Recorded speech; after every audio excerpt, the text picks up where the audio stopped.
proud to host this brown bag lecture with Dr. Stephen Rodriguez. Dr. Rodriguez is an associate professor of education and technology here at Texas A&M University Corpus Christi. He was one of my professors when I went through the program, and he inspired me to think above and beyond what I thought education and technology was. So I'm forever grateful to him for that. Thank you. He received his PhD in instructional systems from Florida State University and holds a master's in educational technology from San Diego State University. Dr. Rodriguez is definitely an authority on teacher preparation and technology and instructional design. He has more than 20 years of experience in higher education as an educational technologist, teacher educator, and media developer. A frequent contributor at major technology conferences, Dr. Rodriguez has also published in many education and technology journals and consulted with a variety of major organizations and corporations. He's on the board of the Center for Educational Development, Evaluation, and Research here at A&M Corpus Christi. And this year, in March, Dr. Rodriguez was a recipient of our Elite Travel program, where we provided funding for him to go to the site conference and present his research. And so today, he'll be offering reflections of his experience at the Society for Information Technology and Teacher Education Conference. And he'll tell us a little bit about 21st century skills, challenges, and opportunities. So help me welcome Dr. Rodriguez. Thank you, Ms. Wisner. Appreciate that. I might add that of all the people that have gone through the program, Lisa is probably the person that I hold dearest and closest to my heart for helping me out and after my wife died, and just being an all-around great person. And also very talented with technology, Lisa, so we appreciate that introduction very much. Thanks to the ELITE program and under the Title V grants here at the university, I got some support to attend the SITE conference in San Diego in March. SITE stands for Society for Information Technology and Teacher Education. And the very first day I attended a half-day workshop on 21st century skills. So that's what my presentation is about, 21st century skills. I'd like to thank Dr. Rosales, Lisa Wisner, and Julie Joffre for supporting this presentation as well as supporting my attendance at the conference. Thank you very much. I appreciate it. Our goals today are fairly simple. Provide an overview of 21st century skills. Summarize key points made at the SITE conference workshop that I attended. Spark your interest in learning more about 21st century skills. And to do that, all you have to do is type in 21st century skills education in your favorite web search engine, and you'll get plenty of hits. There's lots of good sites and information out there. And then I'm going to show a number of videos which I was able to capture from YouTube using a program called YouTube Downloader, which allows you to pull things out of YouTube and then embed them directly into PowerPoint without having to go to YouTube on the web. So that's kind of a neat thing if you don't like going to the web or finding different things. You can just have it all there ready to go in your PowerPoint. Of course, the trick is to bring the video files with the PowerPoint, make sure they're there in the same folder. So you'll get a good smattering of videos in this presentation, and we're going to start with a video that provides, I think, an interesting overview of what this 21st century skills movement is about and what the rationale for it is in terms of job preparedness of our youth here in America. I might also comment that if you have any questions, please feel free to ask them at any time, okay? So let me see if I can get this thing going here.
So as you saw in the video, if you were able to see it there, it's not the greatest quality, but this survey of 400 employers revealed that students are deficient in all areas that employers would like to see them proficient in. So there we have the crux of the problem. This is a kind of a conceptual framework, if you will, for what we mean by 21st century skills. It entails life and career skills, learning and innovation skills, information, media, and technology skills, and of course your core subjects and 21st century themes. And tied to those subject areas, if you will, are standards and assessment, curriculum and instruction, professional development, and the nature of the learning environments in which we work and teach. So this is a fairly widely disseminated graphic, but it does give a good overview of the essence of what we mean by 21st century skills. I might comment that my comments today are drawn from the presentation and from my notes. And so they're not my original ideas, they're the ideas of the presenters who delivered the workshop. And I'll identify them and tell you a little more about that and show you some pictures in a moment. The essential skills we're talking about are critical thinking, problem solving,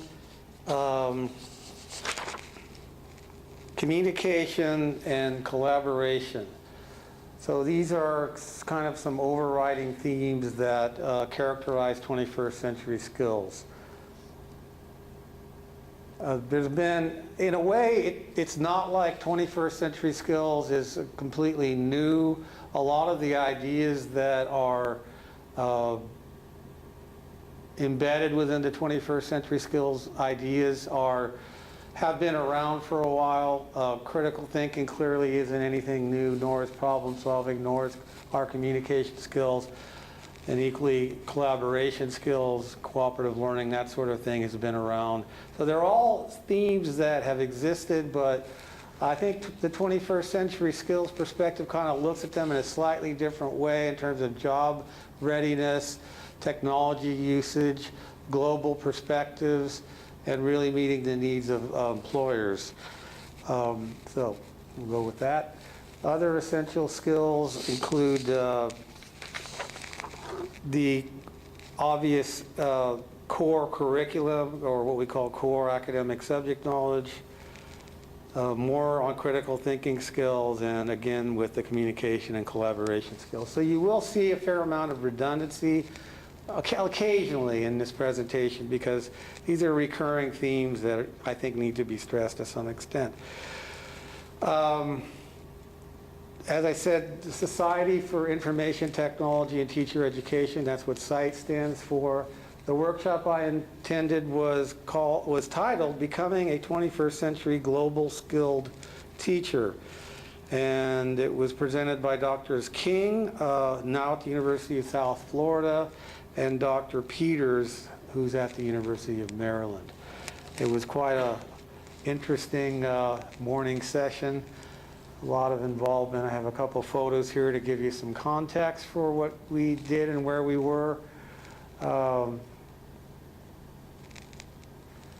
These are the presenters. These are my original photos. Thank you very much. Obviously, that's Lawrence on the left, Kathy on the right. This is a view of the San Diego city skyline where the conference was held, about a block or so from the hotel where we had the conference. So it is my hometown, so I'm proud of my hometown city. This is what the workshop kind of looked like as we were collaborating and working on things together at one point. And being the proverbial ham that I am, I volunteered to present the work of my group. And there I am at the front of the room with Kathy on the left. It looks like I'm wearing some kind of turtleneck or something, but really that's just a shadow from the flash. I'm not a priest either, so. Anyway, that gives you a little context, a little something to break up the text. So, well, let's move on to the presenter's perspectives as regards 21st century skills. One point is that, or one consideration for 21st century skills is to integrate technology meaningfully. And of course, technology integration, that concept has been around again for a long time. There are numerous books written about that subject. Books by Grabe and Grabe, books by Jonathan and his associates, books by, any number of people. I can't think of any other names at this point, but believe me, there are plenty of books on technology integration out there. And so that's one of the themes. We're also looking at more of a global perspective, not just the U.S. realm of reality, but what's going on in other parts of the world. Now with the internet and our different avenues of communication, it's much easier to connect with people in different parts of the world. So that's part of it.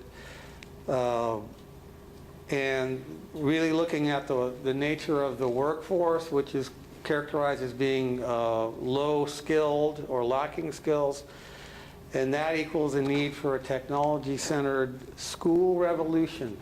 And according to the presenters, we're on the verge of that. We're not there yet, but we're moving in that direction, as I said. Their theme is student collaboration and co-learning, which are at the heart of the whole enterprise.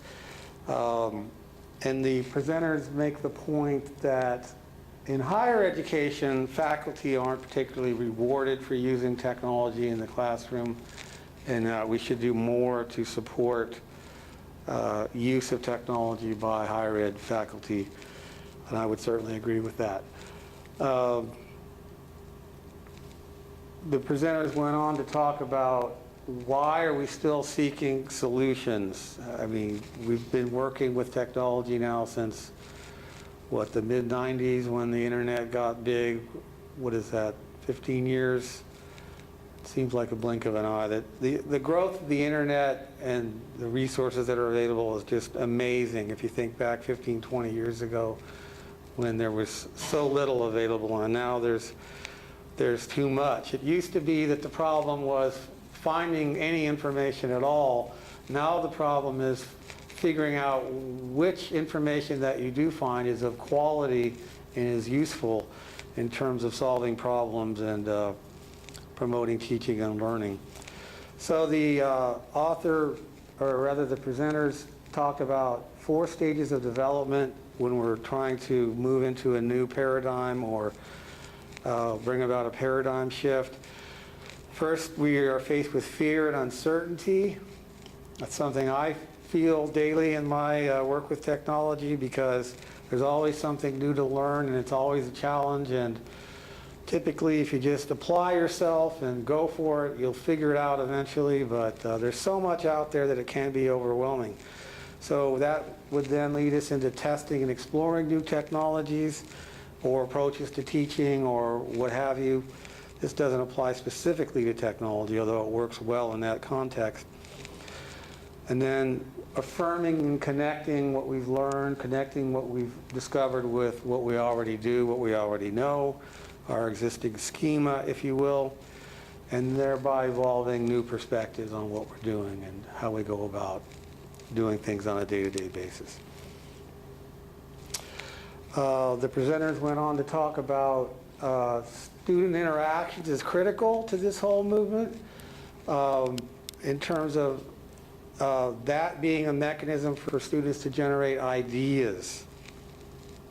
And that brings about the need for a supportive environment.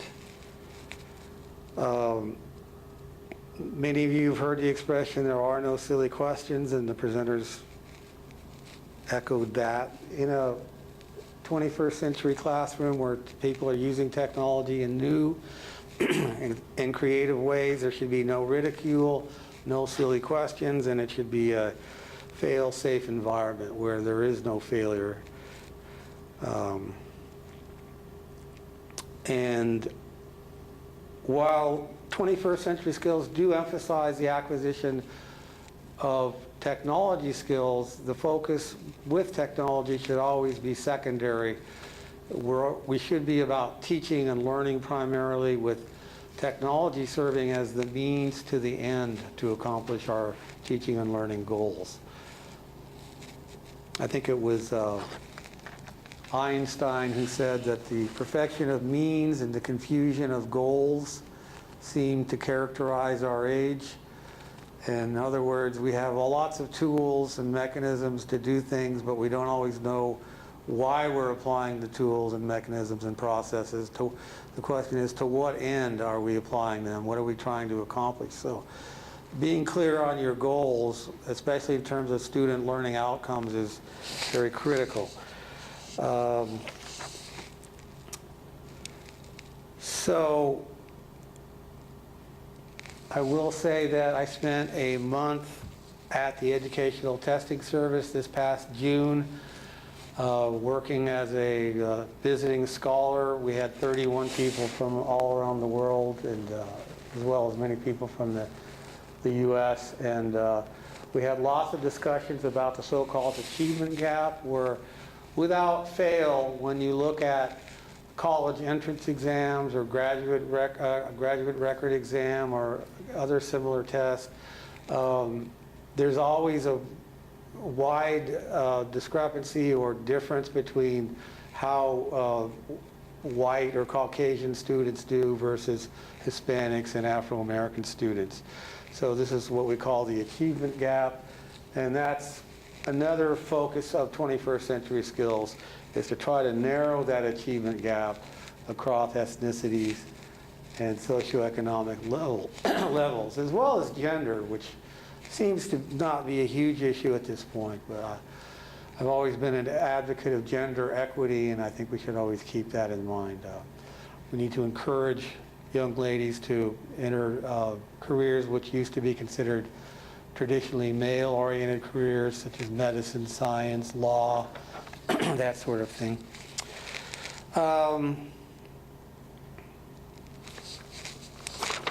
The next video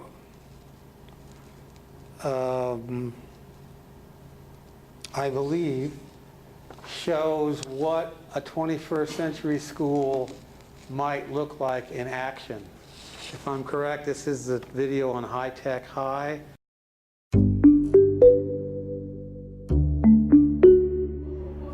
Our goal when we started this school essentially was to try to create a place where when you walked into it, you couldn't tell whether it was a technical school or a college prep school.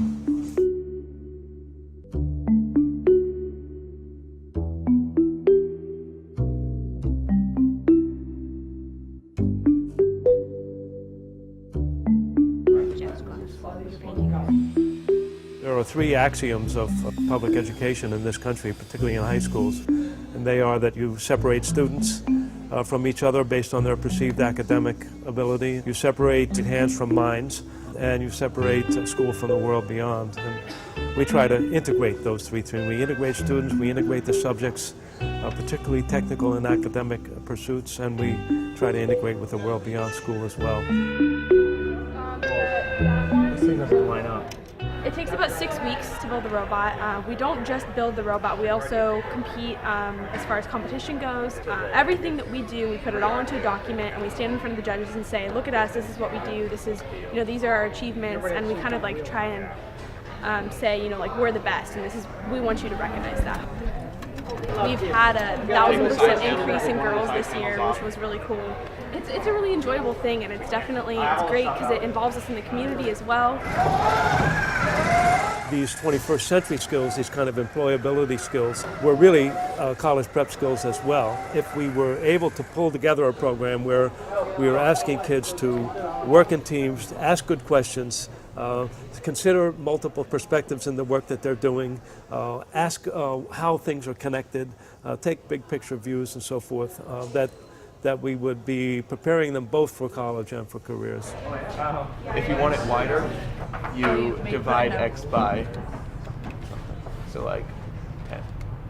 Ooh, that's perfect. I found this image by Basquiat that I really liked, so then I kind of broke it down into all possible math, which I pretty much just isolated parabolas and cylinders. So then I wrote a page of notes about it and then projected it on and made 2 different compositions of my notes and then made the background. So I'm trying to emulate Basquiat, but also incorporating a bunch of math.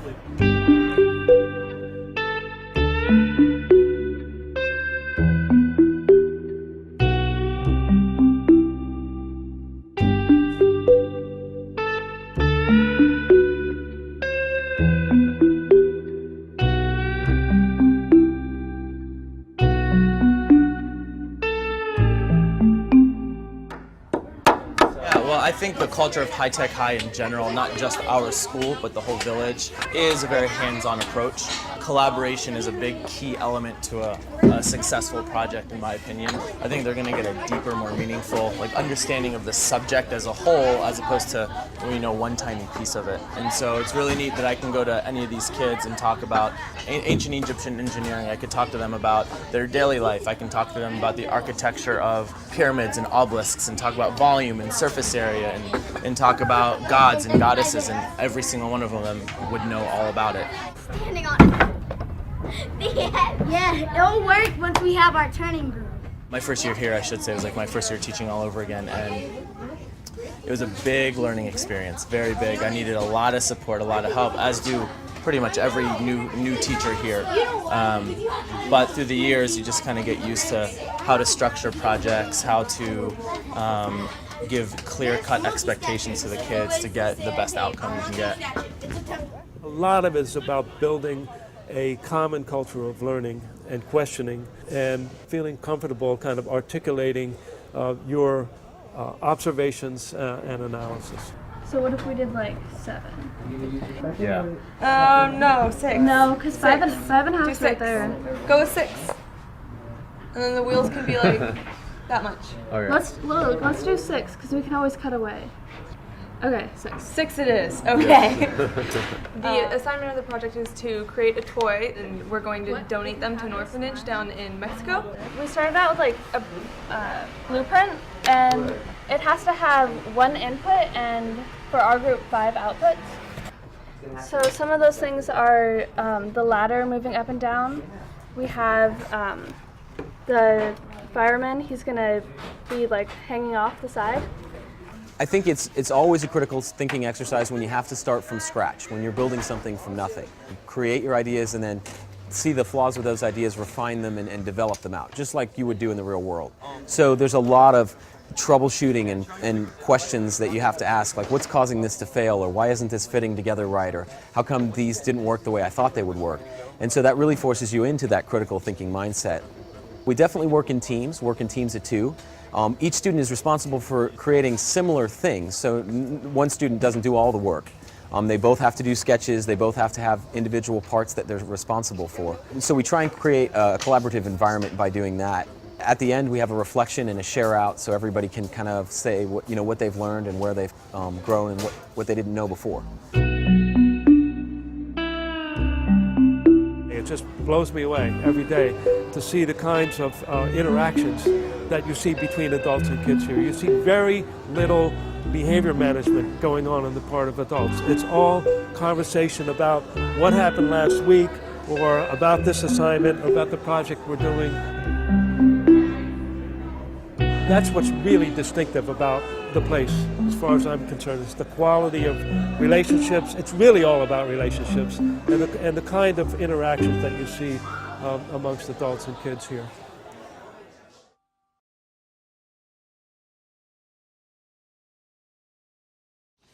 Let's carry on with more comments from the presenters at the workshop. Lots of text here. According to the presenters, there needs to be a deliberate effort on the part of an individual school to be an effective 21st century school. And it's not a simplistic task or road to hoe, as they say. You need to go deeply into the instructional content, and as was shown in the video a moment ago, authentic tasks are critical. The presenters commented that change today is the most rapid it's ever been in history, and that's part of this whole movement, is to try to keep pace with the technological and societal and world changes that are occurring.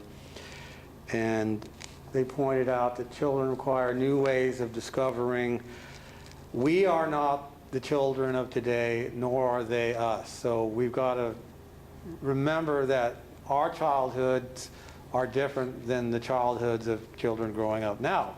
And so we have to try to accommodate them for who they are. It occurred to me, and this wasn't explicitly mentioned in the presentation, but this is another theme that has been around for a while, but I'm sorry, I'm ahead of myself here. So students are humans, not techies. History is changing, and that leads to an evolving learning theory where new jobs require new tech skills, including Web 2.0 tools and beyond, and the exercising of critical thinking. David Jonathan has been a leader in that area. He's published a book called Computers as Mind Tools, which is now in its 3rd edition, and it talks about working with computers as an intellectual partner, as opposed to learning about computers or learning from computers. If we learn with the computer, it functions like a partner, and we can use it as a tool to represent what we know and to foster critical thinking skills. So if you're interested in that view, I recommend looking up some of Jonathan's work. And related themes are teamwork, as was shown in the video, and lots of visibility. Nobody's working in a corner by themselves. It's like the presenter said in the video, there's a presentation at the end of a project and time for reflection and sharing of what was learned and so forth. As I was saying before, it occurred to me, and this was not covered explicitly in the workshop, was that a lot of this really ties in nicely with the whole conception of constructivist learning theory. Constructivism has to do with the thought that people learn through meaningful experience, that learners are not sponges that absorb information disseminated by the teacher, but rather learners are meaning makers unto themselves. And so by providing meaningful questions and appropriate guidance through experience, students can derive their own meaning. This would be opposed, or not opposed, but the other dominant learning theories today are cognitivism, which is the information processing model theory of short and long-term memory, and then you've got the old behaviorist viewpoint. All three have usefulness. It's been said that a good teacher finds a balance between the three different learning theories or other learning theories that they might be applying, and applies the appropriate learning theory to whatever situation is at hand, what the learning goal is, who the learners are, how much time you have, and that sort of thing. But as you saw in the video, students were busy building things. That's constructivism. Constructivism is an interesting term because it implies the construction of actual products. So there's a play on constructivism called constructionism, which Jonathan came up with. And so I think this whole 21st century skills movement is really grounded in constructivism, although the presenters never said so explicitly. Moving on with perspectives from the presenters at the workshop. As was shown in the video, you want students to present what they've learned, to use technology to depict some analysis of data, some drawing of meaningful conclusions from data. That's where graphing and spreadsheets and things like that might come into play. Again, the focus on higher order thinking, but always with an application to real life and authentic tasks. That's what makes it interesting. That's what makes it applicable after school. If you're teaching just for the sake of teaching and where there's no applicability outside of school, then is it really helpful? And so the teacher can function as a rigor coach and help keep the learners focused while providing guidance. And the teacher's job is to provide support and structure and to help the students scaffold, that is, give them sufficient support so that they can kind of climb a ladder of learning. So you're giving them tools and resources to do what they need to do. I think one of the themes that the presenters alluded to was that indirectly is that children can do amazing things if we let them. If we set the bar high, children are likely to rise to it. Too often we think that, oh, they're only 3 or 4 or 5 years old. They could never use a word processor, or you make a drawing on a computer or whatever. If you look at the open charter school in Los Angeles, which was one of the early Apple Classroom of Tomorrow sites, which I had an opportunity to actually visit that school a few years back. And the kids are doing amazing things at an amazingly young ages. So there was an experiment, and it's come to be known as the hole in the wall experiment. And what happened was a researcher in India made a computer available to children, just stuck it into a building, and so it was essentially in a wall. And the students, or not the students, but children were free to come and explore the use of the computer and try to figure out what to do with it. And what do you think happened with that? Do you think the kids figured it out or not? You want to see? The next video is a fairly brief video where the researcher reflects upon what happened with his experiment and talks about the implications for doing that elsewhere. And he argues that the results really could be applied universally. So let's take a look at that. It says, what happens if you provide children with access to a computer but don't teach them how to use it? The hole in the wall experiment, discovery learning in action. I might comment that discovery learning has been shown to be a very powerful instructional method, and in the sense that students tend to retain information longer when they figure things out for themselves. That's what we mean by discovery learning, figuring things out for yourself. So let's check this video out.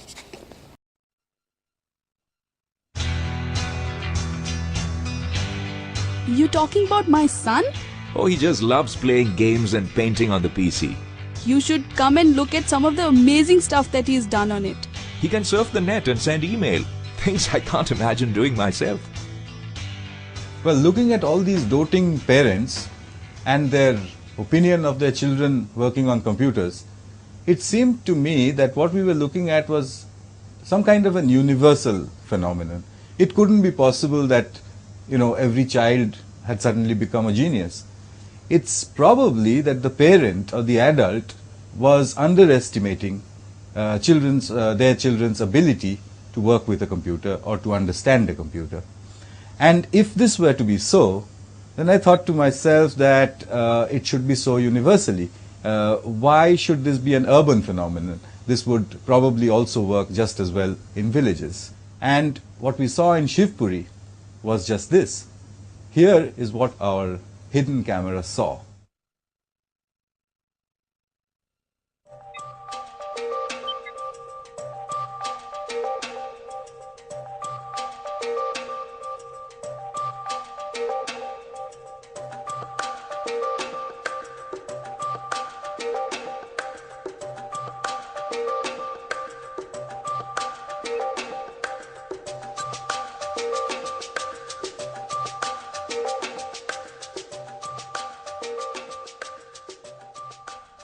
I decided to test an hypothesis that what we saw in Shivpuri was universal.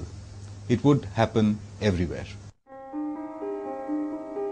In this way was born Dr. Sugata Mitra, Chief Scientist, NIIT's famous minimally invasive education experiment, popularly called Hole in the Wall by the media.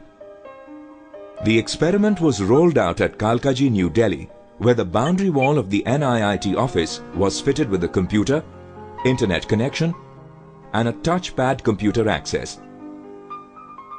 A whole new school of learning, sans adults and teachers. A school exclusively of the children, by the children, and for the children. The children repeat their discoveries, create a new vocabulary to describe their experiences. The group gets divided into knows and know-nots. Knowledge from others is taken in return for friendship. The children work as a team, teaching each other. Is the experiment a one-off thing, or does it work everywhere? Sugata and his team took Hole in the Wall across India to different settings. By February 2004, there were 108 computers installed in the country. 24 researchers, monitoring the kiosks round the clock, collect and interpret the huge database of findings. Conduct detailed tests and analysis to determine the impact of the experiment on the children. The results are conclusive. Within hours, without instruction and without any formal knowledge of the English language, children learn the basics of computers. It's also surprising that they're able to learn many things other than merely computers. This is perhaps much beyond what I thought initially about what the Hole in the Wall would do. The children's social behavior seems to change. Their ability to interact with each other seems to change for the better. Their abilities with English and with mathematics seems to be changing. Their analytical abilities show an improvement. We need to measure all of this, but it is very clear that children left alone with a computer will indeed progress if they are allowed to do so with minimal intervention. Hole in the Wall has the potential to bring computer education to over 500 million Indian children at less than 60 rupees a month.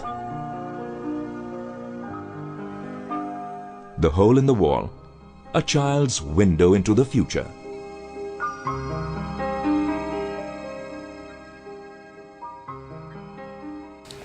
What do you think about them apples?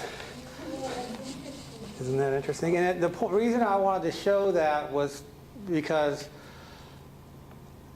again, if we set high standards and give children freedom, amazing things can happen, essentially.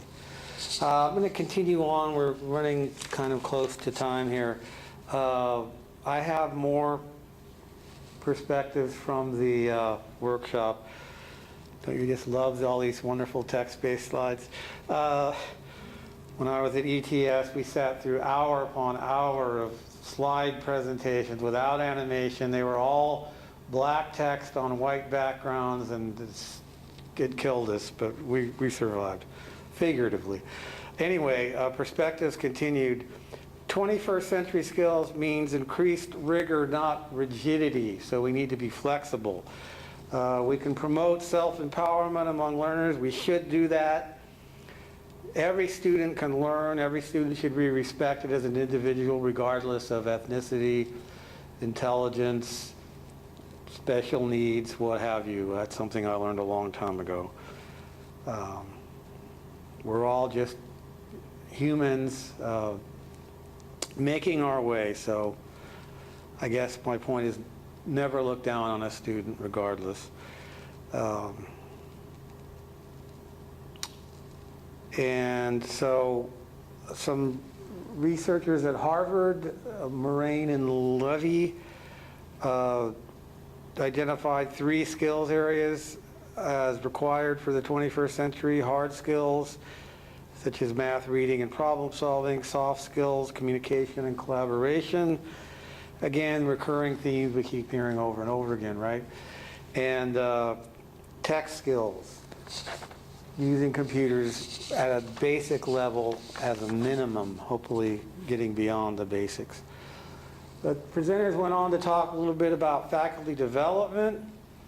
noting that tech skills vary among individuals, and I find that true in my classes. I get people that know more than I do sometimes, and some people that are scared, what's that word I can't use? They're scared to death, and so I have to work with them more closely and be more encouraging and give them more guidance, and sometimes other students can help them. Peer coaching, peer teaching can be a powerful thing sometimes. So we're all at various places in terms of technology skills. We're all at different points on a continuum in an imagistic sense. So professional development, whether it be K-12 or higher ed, shouldn't just be for the people that are whiz-bang go-getters with technology. It should be for everybody. And of course, we found, research has shown that incentives are highly important when it comes to enticing, especially K-12 teachers, into in-service technology training sessions. If you could give them a laptop or a stipend or something, a PDA or any kind of technology tool that they can use within their work and in their teaching, that's helpful. In the early days, they found out that Apple discovered that if they gave computers teachers, they like to set up their recipes in their computers. And so, teachers find a use, and then that evolves into a teaching application, hopefully. And so if you're trying to promote technology use in a school, the presenter suggested that you don't work from mandates, but rather just work from an established, supportive, encouraging environment. And then, of course, you've got the teachers helping teachers model, where if somebody's good at technology, they can pair up with somebody who's not so good and help them on a one-to-one basis. Of course, we'd like to see more technology specialists in the schools, but that's another story. More perspectives, briefly. So you want to work within interdisciplinary themes or cross-curricular approaches. Another theme that's been around for a long time. Looking at life and career skills, social and cross-cultural issues. Using tools like ePals to support intercultural exchanges and collaboration across geographic regions, and looking at curriculum standards, which in our state would be the Texas Essential Knowledge and Skills. Every state has their own set. Of course, now we have the Obama administration espousing the Race to the Top movement, which has its own set of curricular standards, and there is interest and a movement to try to encourage states to adopt common standards. Some states have already said, hell no, we're not going to do that. Other states are working with some states are working with other states to try to see if they can bring that about. There are a lot of problems with that, I think, because every state has its own thing that they're into. They're different foci, if you will, in terms of what they want to cover, but it would be nice if we had at least some basic common curricular standards across the country, I think. So in closing with perspectives, as this is the constructivist perspective, learners are creators of new knowledge and not knowledge consumers. Again, learning with computers, not learning about or from them. Teachers and learners hold shared responsibility for learning. And there are lots of tools. You can imagine at a tech conference with all the Web 2.0 tools. One of the keynote speakers showed a graphic that had little graphic icons, if you will, for different Web 2.0 tools. The whole screen was covered. It had to be 50, 60, 70 little images up there. There's more things out there that you could ever dream of at this point. Have any of you ever heard of Prezi? or Trailfire or Digo or, well, this is a little sales pitch for our own local website. But, okay, we've got just enough time. Do I need to end right at 11? Yes? Okay. Okay, Prezi is PowerPoint on steroids. You can go to Prezi.com and get an educator's license at no charge. And if I have time at the end, I'll demonstrate it. Trailfire is a tool for tracking website addresses and annotating what's at various websites, so that as you're doing research, you can actually log what you're finding. There's more than one tool for doing that sort of thing. Digo, I believe, is a social networking tool. Some of this all runs together after a while. Interconnect.tamucc.edu is an educational technology resource site which I conceptualized and which was developed by a number of my practicum students, including Lisa, who helped me refine it 1 year, I believe, didn't you? Yeah, and it's been revamped completely. If you haven't looked at it lately, I encourage you to go there. And if you go there, there's a Web 2.0 tools button, and there's a bunch of categories of Web 2.0 tools that will lead you to places that you might find interesting. So I'm going to end with a video that is the voices of leaders in education, schools of education, deans from schools of education, the president of one of the 21st Century Associations, that talks about where we are, where we need to go, and if there's a time, I'll take questions at the end.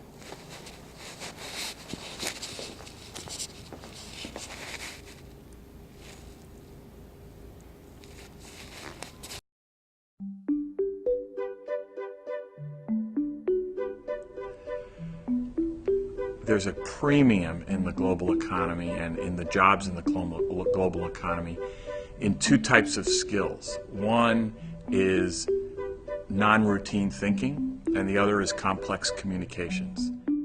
The schools have to set their students up with a set of skills and a set of capacities to allow them to figure things out on their own. And it doesn't matter whether you're talking about preschool or graduate school. It's helping people understand that they can use their talents and their abilities, their knowledge, to better not only themselves, but to better the society and the nation in which they live. We used to develop in students a passion to learn all the right answers. We want 21st century students to have a passion for asking new questions.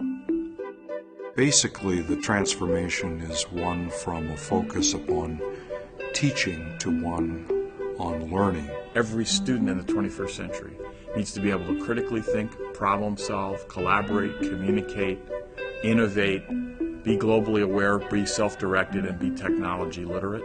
Those are the new outcomes of the 21st century. It's much more about evaluating content, sorting through it, and critically examining it than just the old rote memorization. I think our teachers have a great pressure on them to prepare these students for the kind of world they're going into, because it's not the same world that these teachers were in when they were students. You just can't walk into a school and say to 3 teachers, you're going to do this, randomly selected or otherwise, and expect them to be able to do it. How can we teach something if we don't know what it is we're teaching? How can we say we're going to embed 21st century skills into our curriculum if we don't know what they are? America's an idea generator now, and that our schools have not figured out how to address that. At the same time, they have been asked to not just provide equal opportunity to learn, but to provide equal outcome for learning.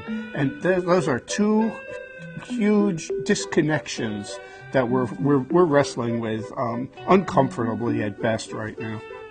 I think that School of Ed leaders, particularly deans, should have on their lips at all times this notion of getting quality teachers before our most disadvantaged students, before our neediest students. That has to be the #1 priority.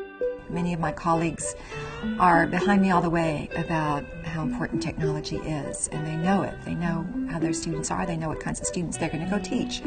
But they don't feel necessarily comfortable themselves with it. So teachers, first and foremost, have to have those 21st century skills in order to model them. You need to have some champions. You need to have some people who are believers in the opportunity to teach differently. I am going to have to change the way I teach, change the content of my curriculum. I'm going to have to change my whole disposition, my attitude about what I believe my students need to know and be able to do. And I don't think we have a choice. That's the world in which we live today. Most colleges of education are overwhelmed by the current demands of just getting teachers out the door and teachers who can cope in the current environment under current arrangements. This shift will be regarded as threatening by some. It will be viewed as a hostile act by some, but it will be absolutely the necessary thing to do in order to make schools of education relevant to the future. We need to be preparing teachers as broad leaders. We need to be preparing teachers, principals, school administrators in the collaborative leadership, the shared leadership, what some have called distributed leadership of a school environment. And then once you have a small set of committed teachers, you need to network them with other teachers so that they can sustain them. It's the responsibility of those teachers, the principal, the university, the college, the faculty, to find ways to engage community also. There have been any number of times in the history of teacher education that we've talked about the radical changes we need to go through in order to be able to be up to date and in order to be able to move into whatever vision of future we've held at that moment. I think this is a different moment for us in teacher education. I think we certainly can be certain that the forces that are aligned in the world of policy and practice in pre-K-12 education are such that we're going to be pushed as teacher educators to change what we're doing. But I think the society is going to force us to change. Whether we want to do it or not, society is going to force us to change. And I think we can.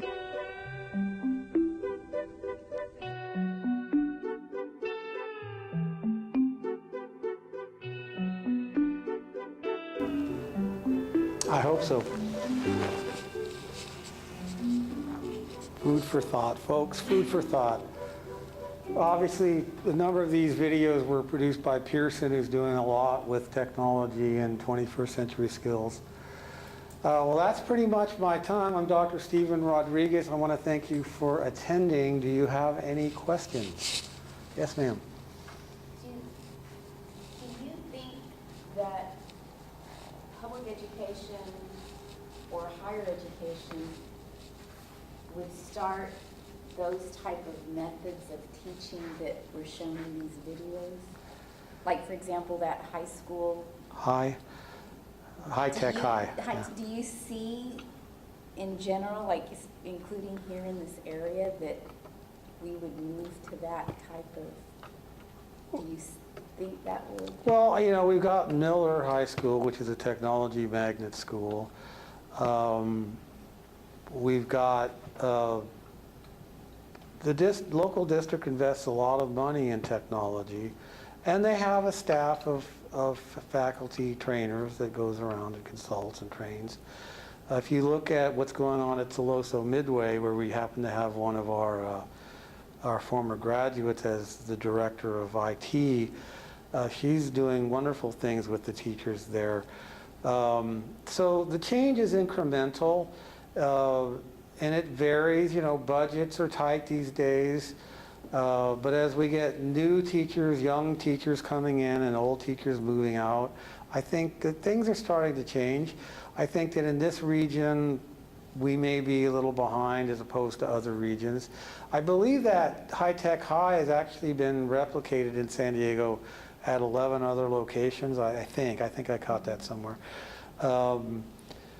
And so, you know, I don't know what's going on across the country, but this whole concept of 21st century skills, I think, is positive in that it's pointing out the need to integrate technology and making that clear to everybody, at least to those that are interested in that topic of 21st century skills. It's a tough question. Anyone else? Yes, Joseph. One question about, on the slide you talk about the presenters saying one of the statements which is no mandates. Right. And I repeatedly hear that from faculties all over. And even on this campus, when we bring things up about maybe standardizing certain things or making things common between programs and whatnot, even our own faculty basically has this resonance that says, don't tell us what to do, right, type thing. But if you look at what those last interviews, you know, the heads of the deans of universities and presidents and whatnot, the resounding message I seem to get from them is like, well, we have to change. It doesn't matter if you want to or not, society will force you to change. Right. So how realistic is it to say that no mandate? Because you have the resistance of the one that you're trying to share that to accommodate the new 21st century learners and the world as it is. You have to change.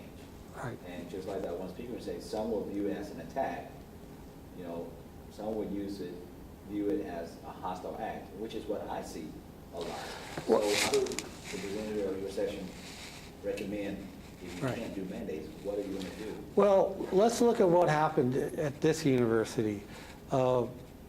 Some years ago, Provost Harper sent me to some training regarding teaching, learning, and technology roundtables in Dallas with a fellow named Steve Gilbert.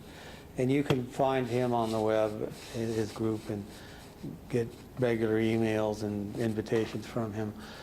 And I brought the concept of the Teaching, Learning, and Technology Roundtable, or TLTR, back to campus, and we were able to establish such an entity. And that gave us a means of garnering grassroots input into what faculty felt they needed and wanted.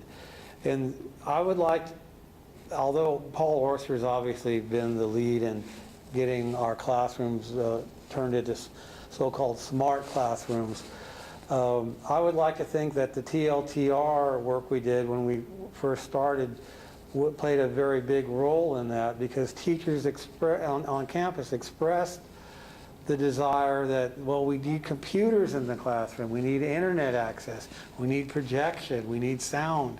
And so, but when we say no mandates, I think it means that you can't, a principal or a superintendent can't just say, this is what you've got to do it. You rather have to approach it more from garnering input and getting buy-in and giving people a voice in the direction that they're going to take. And I think if you do that and you give proper support and resources, people generally respond positively. So by no mandates, I mean they're saying don't just dictate off the top of your head without getting input from the people you're dictating to. And also, I think that there's a difference between standardization and what we do in our teaching practice. I mean, it's one thing to say, buy your computers from this list, that's standardization. And most people aren't resistant to that for the most part. But if we came in and said, all right, everybody's going to use PowerPoint in all their lessons every time, and everyone's going to get on WebCT to at least supplement their classes or Blackboard, that wouldn't go over well, you know, because some people just wouldn't do it.